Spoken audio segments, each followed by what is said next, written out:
annulments Catholic divorce? Before we answer this, make sure that you like this video, subscribe to our channel if you haven't already, and hit that notification bell if you don't want to miss any of our videos. Okay, so when two people get married, they feel that they will live happily ever after, have a wonderful family, and everything will be just fine. But sometimes reality might be quite different. Some couples find it extremely difficult to just get along anymore, either due to their partner leaving the faith or their spouse being unwilling to have children, or just couples having trouble adjusting with each other.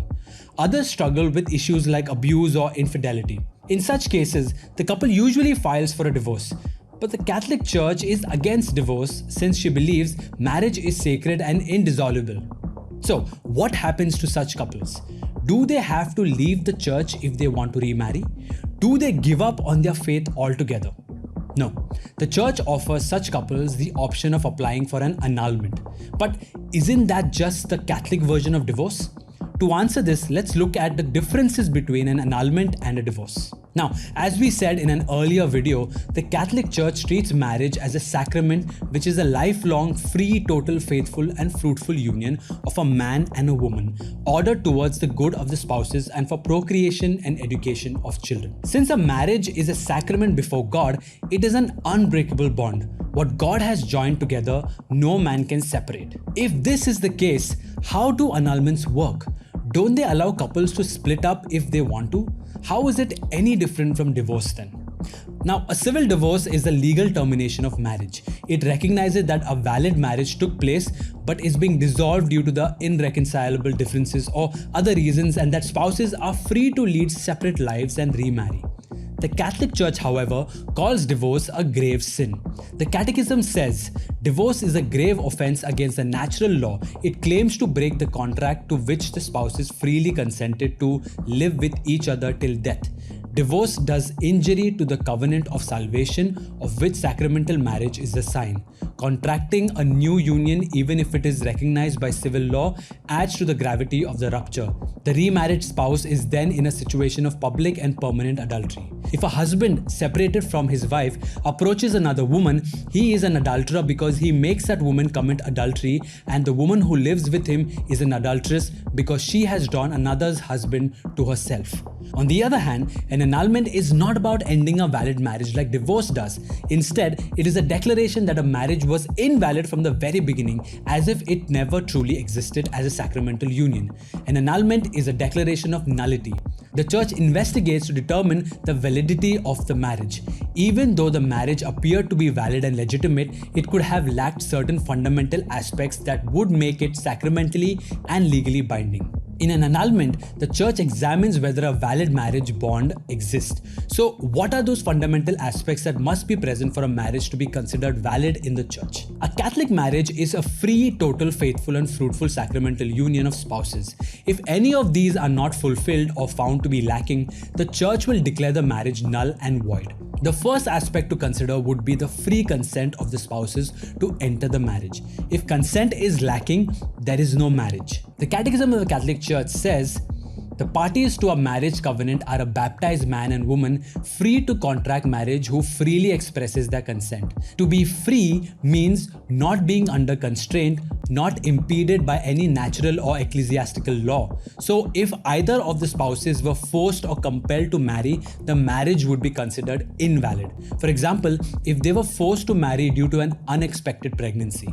The Code of Canon Law 1095 also outlines three categories of people who are incapable of consenting to marriage. They are 1. Lack of sufficient use of reason. Such people could have a permanent or temporary lack of the use of reason due to a severe disability, mental illness, psychological disturbance, or if they were intoxicated when the marriage was being celebrated. 2.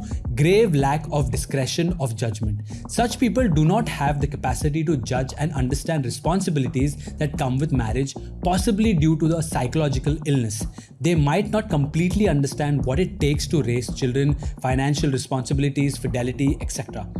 3. Inability to assume the essential obligations of marriage. Such people are incapable of fulfilling the fundamental aspects of marriage either due to mental illness or psychological disorder, a severe addiction, etc. Now, the next fundamental aspect of marriage is the promise of spouses to give themselves or to be open to each other completely. The Catholic Church teaches that a valid marriage requires the spouses to be open to the gift of children to fulfill the procreative aspect of marriage.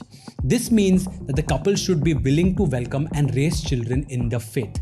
If, for example, one spouse is unable to consummate the marriage due to impotence, or if one or both spouses enter the marriage with no intention to ever have children, this could make the marriage invalid. This is because the purpose of marriage is the expression of marital love, which is a full and complete bodily union between spouses. So if this is not possible ever, like in the case of someone who is impotent, then the marriage is invalid. If the marriage was never consummated, then the marriage is not valid. This is different from couples who are infertile or unable to have children. In such cases, they are not holding anything back from their spouse, but are unfortunately unable to procreate. The next fundamental aspect of marriage is the promise of spouses to be faithful to one another for the rest of their lives. Infidelity or adultery is a grave violation of the marital covenant. The Catechism calls adultery an injustice because it goes against the fundamental commitment that spouses make to stay faithful to each other. CCC 2381 says, adultery is an injustice. He who commits adultery fails in his commitment. He does injury to the sign of the covenant which the marriage bond is, transgresses the rights of the other spouse, and undermines the institution of marriage by breaking the contract on which it is based. He compromises the good of human generation and the welfare of children who need their parents' stable union.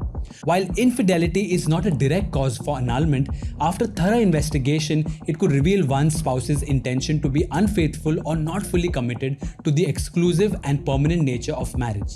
This would be grounds for annulment. Now, annulments are not a get out of marriage free card.